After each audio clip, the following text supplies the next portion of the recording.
I'm Mark Creager, President of the American Heart Association, and with me is Dr. Robert Bonow, who is a past president of the American Heart Association.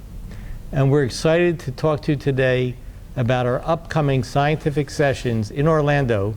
And as always, we're going to have exciting late-breaking clinical trials, bringing important new information to the cardiovascular community.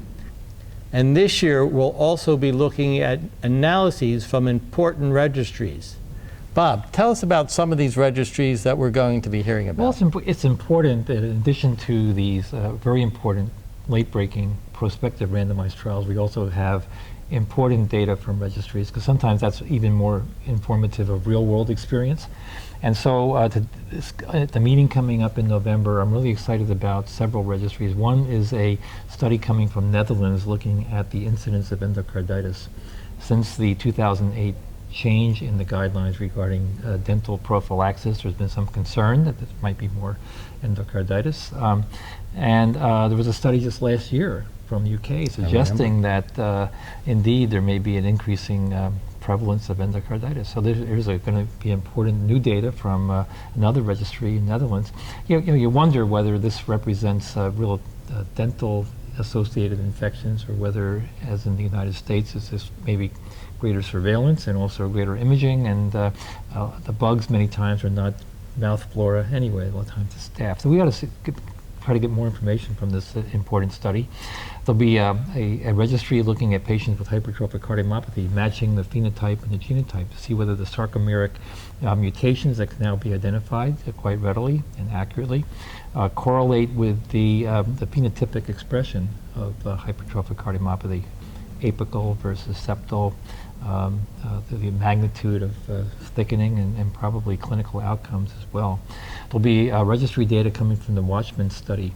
This is the atrial appendage study, giving us more follow-up information in patients who've had atrial occlusion with the Watchman device.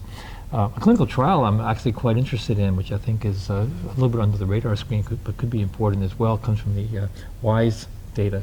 The WISE is a registry of patients funded by the NIH who are women with microvascular ischemia, chest pain with normal coronary arteries. Within that registry, the investigators have created a prospective randomized trial of ranolazine, determining whether this will improve indices of microvascular ischemia measured by imaging, as well as clinical outcomes. So as always, I think this meeting is going to be quite important. I'm going to be looking forward to all of the important late-breaking prospective randomized trials, but also within that category of registries, I think we've got some really important data. And you make an important point. We learn a lot from registries.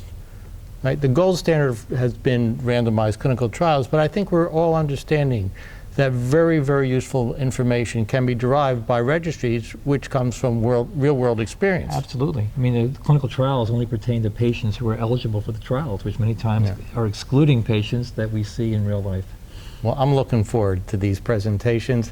It's going to be a great meeting, and we're looking forward to seeing you at scientific sessions in Orlando.